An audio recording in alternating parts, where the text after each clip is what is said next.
Okay, I've decided to do a video in response to Opal Lover's video on YouTube on how he says the online Opal industry is a scam. I can't say I agree with his opinion, although I do agree with some of the statements he makes in that video. I do think his understanding of the market is pretty low level, and I think it shows that he's very inexperienced when it comes to Opal and the market dynamics. The pricing of rough Opal in the market follows a specific standard, with miners compensated based on the type of opal they find.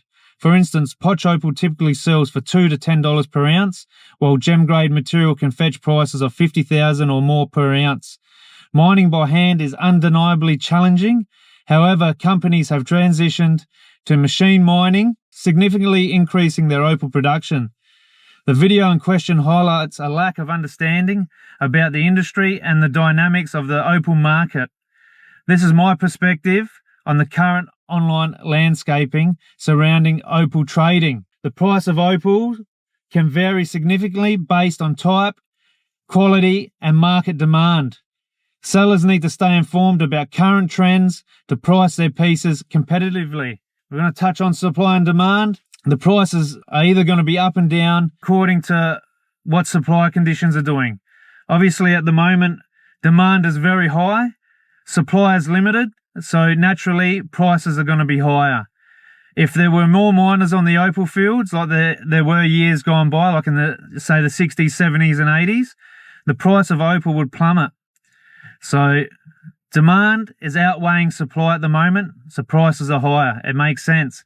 It happens with oil. Opal's no different. You know, a lot of people say that there isn't a standard to opal. There is a standard to opal, and if you're buying and selling opal every day, you're in tune with what the standard is.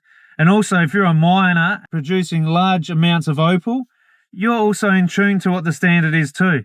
So if I'm buying and selling all the time, the miners produce high volumes of opal, we go to do a deal, he's got his price on his opal, my offer is not going to be too far away from what he wants, because we're both selling. I'm buying and selling all the time. I know what the standard is. He's buying and selling all the time, so he knows what the standard is. Like I said, we're not going to be too far away. And the thing is with opal is, say gold is got a standard price of $6,000 AUD, give or take.